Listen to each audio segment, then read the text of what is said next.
Praise the Lord. ஆண்டவராகிய இயேசுவின் நாமத்தினால உங்களை வாழ்த்தி வரவேற்கிறோம். இந்த நாளில் நம்ம பேச போகிறது என்னன்னு சொன்னால், நான் பைபிள் வாசிக்கிறேன், ஜெபம் பண்ணுறேன், சர்ச்சுக்கு போகிறேன், நான் ஊழியம் செய்கிறேன், சண்டே கிளாஸ் எடுக்கிறேன், அப்புறம் யூத் மினிஸ்ட்ரி எடுக்கிறேன், சிறுவர் ஊழியம் செய்கிறேன். இப்படியெல்லாம் நிறைய நம்ம என்ன செய்வோம், டோட்டலாக நிறையா என்ன செய்வோம், பட் நிறையா சொல்லிகிட்டே இருப்போம். அவ்வளோ செய்கிறேன். ஆனாலும் வாழ்க்கையில் ஒரு சில காரியங்களில் மாற்றங்கள் வரலையே, தேவ சத்தம் எனக்கு இன்னும் கேட்கப்படலையே அப்படின்னு சொல்லி இருக்கிறோம். நிறைய பேர் இருக்கிறோம். எனக்கும் நிறையா காரியங்கள் ஆண்டவர்கிட்ட சொல்லிட்டே இருக்கேன், இன்னும் ஆன்சர் வரல அப்படிலாம் சொல்லிகிட்டே இருக்கிறோம். காரணம் என்ன அப்படின்னு சொன்னால், பரிசுத்த ஆவியானவர் எந்த மனுஷனுக்குள்ளே இருந்தாலும் அவருடைய சத்தம் நமக்கு கேட்கும், அவர் சித்தம் நமக்கு வெளிப்படும். அல்லேலூயா. அதான் ஒரு குசரவி கேட்பார், ஆண்டவரே நான் உமக்கு சித்தமான இல்லை சுத்தமாக்க உம்மால் ஆகும் அப்படின்னு சொல்லி. அப்போ விசுவாசிக்கிறவர்களுக்கு எல்லாமே நடக்கும், அதான் வேதம் சொல்லுகிறது. அப்போ நம்மளும் விசுவாசிக்கிறோம், ஆனால் விசுவாசத்தை சொல்கிறோம், எதுவுமே நடக்கலையே அப்படிலாம் நம்ம நினச்சிட்டு இருக்கிறோமா? நமக்கு விசுவாசம் எப்போ வரும்னா, அவர் நம்மளை நிரப்பும் பொழுது தான் நமக்குள்ள விசுவாசமே வரும். அருமையான தேவ பிள்ளைகளே, அவர் எப்போ நம்மளை நிரப்பார்னா, நம்ம வாஞ்சியோடு என்ன செய்யணும், கேட்கணும். பரிசுத்த ஆவி எப்போ நம்மகிட்ட வரும் அப்படின்னு சொல்லி வேதத்திலேருந்து நம்ம பார்த்தோன்னு சொன்னால், யாரெல்லாம் பரிசுத்த ஆவியினால் நிரப்பப்படுவாங்கன்னா, கர்த்தருக்காக வாழ வேண்டும் என்று நினைக்கிறார்களோ, பரிசுத்த ஆவிக்குள்ளே இருக்கணும் அப்படின்னு நினைக்கிறாங்களோ, அவங்களுக்கெல்லாம் தம்முடைய ஆவியை ஊற்ற ஆண்டவர் வல்லவராக இருக்கிறார். அல்லேலூயா. அதான் யோவேல் தீர்க்கதரிசன புத்தகத்தில் 2:28 சொல்லுது, அவர் என்ன செய்வாராம், ஊழியக்காரர் மேலே, ஊழியக்காரி மேலே, குமாரர் மேலே, குமாரத்தி மேலே, எல்லார் மேலேயும் ஆவியை ஊற்றுவேன்னு சொல்லிட்டார். யாருக்கு இன்னாருக்குன்னு இல்லை, அவரை வாஞ்சிக்கிற ஒவ்வொருத்தர் மேலேயும் அவர் என்ன செய்வாராம், பரிசுத்த ஆவியினால் நிரப்ப அவர் வல்லவராக இருக்கிறார். அவர் ஊற்றுவார். அருமையான தெய்வ பிள்ளைகளே, அவர் நம்மகிட்ட இருந்தார்னா நம்ம என்ன செய்யலாம், உண்மையாகவே வருங்காரியங்கள் நமக்கு தெரியும். நம்ம வாழ்க்கையில் என்ன நடக்க போகுது, பிள்ளைங்க வாழ்க்கையில் என்ன நடக்க போகுது, எப்படி வாழ போகிறோங்கிறதெல்லாம் நமக்கு நல்லாவே தெரியும். அதனால் ஒன்று நீங்கள் செய்ய வேண்டியது என்னென்னா, பரிசுத்த ஆவியை நீங்கள் என்ன செய்யணும், பெற்றுக்கொள்ளணும். அவர் நமக்குள்ளே இருந்தால் அவர் என்ன செய்வார், இதுதான் வழி, இப்படி நட அப்படின்னு நமக்கு சொல்லி கொடுப்பார். அருமையான தெய்வ பிள்ளைகளே, அப்போ லூக்கா எழுதின சுவிசேஷ புத்தகத்தில் 1ஆம் அதிகாரம் 6ஆம் வசனத்தில் நம்ம பார்த்தீங்கன்னா, அந்த யூத முறைமையின்படியே ஆசாரியான நியமிக்கப்பட்ட சகரியா என்ன செய்வாராம், ஆண்டவருடைய கற்பனைகளின்படி நியாய பிரமாணத்தின்படி சரியாய் நடந்தவர், நீதி உள்ளவராக இருந்தார் என்று சொல்லி அவரை குறித்த ஒரு மனைவியை குறித்து ரொம்ப நல்ல ஆண்டவர் சாட்சியாய் சொல்லியிருக்கிறார். ஆனாலும் 13ஆம் வசனத்தில் பார்த்தீங்கன்னா, சகரியாவே பயப்படாத, உன் வேண்டுதல் கேட்கப்பட்டதுன்னு சொல்லி கேப்ரியல் தூதன் என்ன செய்வார், செய்தி அனுப்பப்பட்டு நான் உங்கள்கிட்ட இதை சொல்கிறேன்னு சொல்லுவார். உடனே இவருக்கு என்னது சந்தேகம் வரும், யாருக்கு, நியமங்களின்படி கட்டளைகளின்படி கை கொள்ளுகிற ஒரு நீதிமானுக்கு ஆண்டவர் சொல்லுகிற வார்த்தை என்ன செய்யலை, அவருக்கு இது உண்மைதான் அப்படின்னு சொல்லி அவருக்கு தெரியலை. அவர் என்ன செய்கிறார், சந்தேகப்பட்டாராம். காரணம் என்னன்னா, அவருக்கு பரிசுத்த ஆவி நிறைவு இல்லை. அவர் என்ன செய்றார், மோசையின் நியாயப்பிரமாணத்தை கற்றுக்கொண்டார், நீதியாய் நடந்தார், கற்றது மட்டும் இல்லாமல் அதன்படி நடந்து கொண்டு புத்தகத்தில் எழுத பெயர் பெற்று விட்டார். அவரும் அவருடைய மனைவியும் எல்லா சகல கற்பனைகளின்படி கட்டளைகளின்படி நியமங்களின்படி நடந்து நீதிமானாய் காணப்பட்டார்கள். ஆனாலும் தேவதூதன் பிரத்யட்சமாய் பயப்படாத, நீ என்கிட்ட என்னெல்லாம் கேட்டையோ அது உனக்கு கொடுக்கப்படும் சொல்லும்போது அவனுக்கு என்னது, சந்தேகம் ஏற்பட்டுச்சு. காரணம் என்னன்னா, பரிசுத்த ஆவி நிறைவு அவனுக்குள்ள இல்லை. எல்லாத்தையுமே கடைபிடித்தார், ஆனால் பரிசுத்த ஆவி நிறைவு அவர்கிட்ட கிடையவே கிடையலை. அதனால அவருக்கு சந்தேகம் வந்துருச்சு.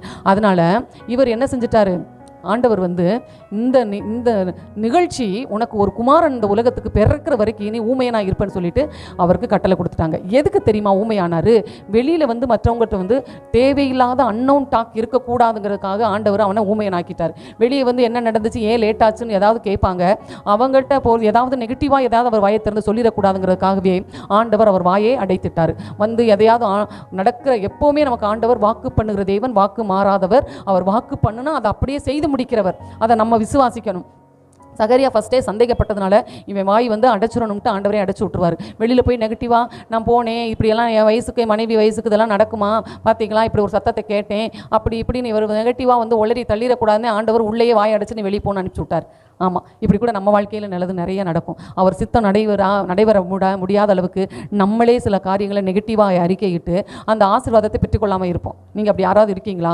இல்லை. கர்த்தர் சொன்னது தான், அதை நீங்கள் பாசிட்டிவாக நான் ஆசீர்வாதமாக இருப்பேன், பிள்ளைங்க நல்லா இருப்பாங்க, கர்த்தர் எங்கள் குடும்பத்தை கைவிட மாட்டார், அவர் அழைத்தவர், அவர் உண்மை உள்ளவர், இல்லை நடத்த வல்லவராக இருக்கிறார், இப்படியே நீங்கள் அறிக்கையிட்டு நீங்கள் நீதியை சுதந்திரித்துக் கொள்ளுங்கள்.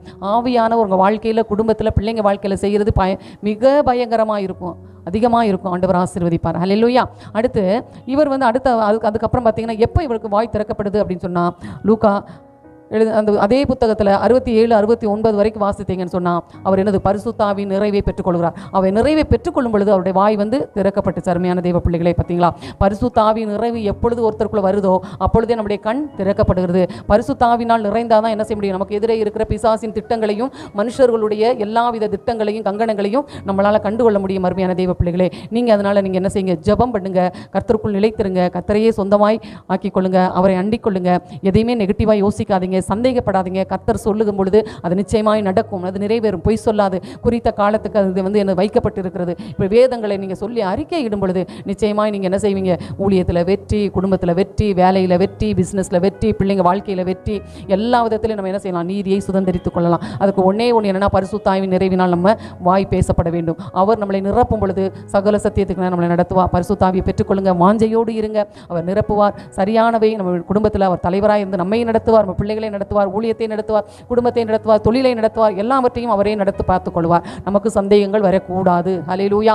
அது சந்தேகம் வராமல் இருக்கணும்னா ஆவியானவர் நடத்துதல் நமக்குள்ளே இருக்க வேண்டும். அதனால நம்ம என்ன செய்வோம், ஆவியானவரை பெற்றுக்கொள்வோம். சகரியாவை போல நம்ம சந்தேகப்படக்கூடாது. ஆவியானவர் வந்துட்டார்னா நமக்கு என்னது, எப்பொழுதுமே என்னது, எப்பொழுதும் வெற்றி தான். அவர் நம்ம போய் தொட்டதெல்லாம் என்னது, ஆசீர்வாதமாக இருக்கும். வியாதி சிலர் மேல் கைகளை வைப்பீர்கள், அப்பொழுது அவர்கள் சொஸ்தமாவார்கள் என்று வேதம் சொல்லுகிறது. நம்மளை ஆண்டவர் வந்து என்னது வெற்றியாளர்களாய் வைத்திருக்கிறார். நம்ம வெற்றியை சுதந்திரித்துக் கொள்ளும். கர்த்தர் நம்மை ஆசீர்வதிப்பார். நம்ம செபிப்போம். எங்கள் அன்பின் பரலோக பிதாவே, இயேசு கிறிஸ்துவின் நாமத்தில் செபிக்கிறோம். ஏசப்பா, இந்த நாளுக்காய் நன்றி செலுத்துகிறோம். இந்த நாளிலேயும் கூட ஆண்டவரே அப்பா, எதிலெல்லாம் பிள்ளைங்க சந்தேகத்தோடு இருக்காங்களோ அவங்களுடைய சந்தேகத்தை கர்த்தர் மாற்றுவீராக. நீங்கள் சொன்னதை செய்யும் அளவுக்கும் அவங்கள கைவிட மாட்டீங்க ஆண்டவரே. சந்தேகப்படுகிற பிள்ளைகளை ஆண்டவரே சந்தேகத்தை மாற்றுவீராக. பரிசுத்தாவியை நிரப்புவீராக.